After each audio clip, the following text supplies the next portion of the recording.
Ward number 16 के प्रत्याशी हीरामणि तिर्की ने जनसंपर्क अभियान किया। 23 लोगों से मिल रहा अपार समर्थन। परिचय अपना।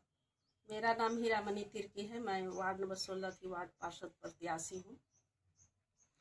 जैसा कि आप पूर्व में भी पार्षद रह चुके हैं, आपने अपने कार्यकाल में क्या क्या समस्याएं देखी और उसे किस प्रकार उस समस्याएं का निवारण जनता के बीच किया? हमारे कार्यकाल में बहुत सारी समस्याएं थी और उस समय सारे रोड कच्चे थे।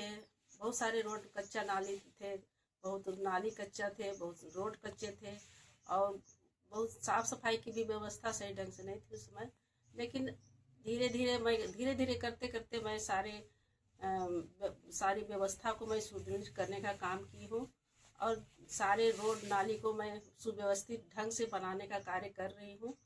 और फिर जितने भी अधूरे कार्य बचे हुए हैं, जो भी नाली है, रोड है, उन सारे नाली रोड का मैं निर्माण कराने के लिए मैं 15वें वित्त में भेज चुकी हूँ।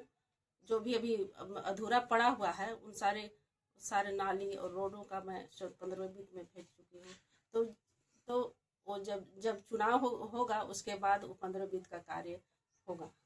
जैसा कि चुनाव नहीं होने के चलते 15वें वित्त का कार्य रुका हुआ है। जैसा कि नगर परिषद नगर निगम होने से पहले का भी आपका कार्यकाल रहा, अब नगर निगम होने के बाद भी कार्यकाल हुआ, तो नगर निगम के पहले का और नगर निगम होने के बाद में क्या डिफरेंस हुई और क्या अंतर? देखिए, नगर निगम से पहले बिल्कुल हमारा वार्ड एकदम देहात की जैसा था। कहीं रोड नहीं था, कहीं नाली नहीं था। और जब नगर परिषद में जब हम थे उस समय धीरे धीरे करके सारे रोड को और नाली को मैं सुदृढ़ करने का काम की और उसके बाद धीरे धीरे सारे मैं विकास करने लगी।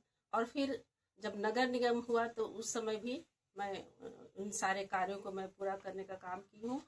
और फिर जितने भी अभी अधूरे कार्य बचे हुए हैं, जो भी अभी नाली है और रोड है, उन सारे नाली और रोड का निर्माण कराने के लिए मैं 15वें वित्त में भेज चुकी हूँ। और 15वें वित्त का पैसा इसलिए नहीं आया कि 3 साल से अभी हम लोग का चुनाव नहीं हुआ, तो उसी के चलते ये कार्य रुका रहा। और अगर चुनाव हो जाता तो उसका पैसा आ जाता तो सारे रोड नाली का निर्माण हो जाता। और मैं उसे हमारे वार्ड का जितना भी 15 वित्त में भेजे हैं वो 7 करोड़ योजना की है। 7 करोड़, हाँ। पानी की समस्या और आपके वार्ड में किस प्रकार की है? पानी की समस्या बहुत है। हमारे क्षेत्र में कहीं भी सप्लाई पानी का पाइपलाइन नहीं बिछा हुआ है। बिछा हुआ भी है तो वो बॉर्डर में बिछा हुआ है, किनारे किनारे पर बिछा हुआ है।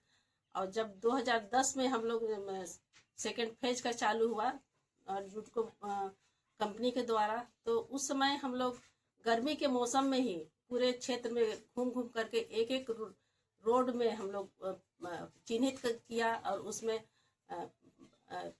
चिन्हित करके जुटको कंपनी को हम सभी ने सौंपा है। और फिर हमने सौंपा और उसके बाद अभी जब सेकेंड फेज का कार्य चालू है, आधा टंकी भी बन चुका है। और फिर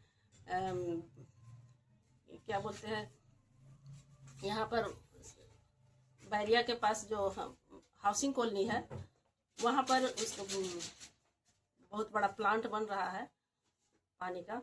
तो ये जब जुटको का कंपनी सेकेंड फेज का काम चालू कर दिया है सेकेंड फेज का, तो जैसे सेकेंड फेज का काम पूरा होगा तो हमारे क्षेत्र में पाइपलाइन बिछना शुरू हो जाएगा। और कहीं कहीं हर एक वार्ड में कहीं कहीं वार्ड में बिछना शुरू हो गया है, लेकिन हम अभी अपने वार्ड में नहीं बिछाए हैं क्योंकि अभी हम बिछवा देते तो पूरा रोड कोड़ा जाएगा, इसलिए हम अभी नहीं बिछवाए हैं। जब टंकी बन जाएगा उसके बाद हम सोचे हैं कि ये पानी का पाइपलाइन बिछवाएंगे और फिर ताकि लोगों को सुविधा हो और पानी सबको मिलने पाए। लास्ट जनता से अब क्या निवेदन करेंगे अपने वार्ड की जनता से? जनता से यही निवेदन करती हूँ कि अपना कीमती बहुमूल्य हमें मत दें और ताकि 23 तारीख को जो चुनाव है होने वाला है उसमें हमें अपना कीमती और बहुमूल्य वोट देकर हमें विजयी बनाएं। धन्यवाद।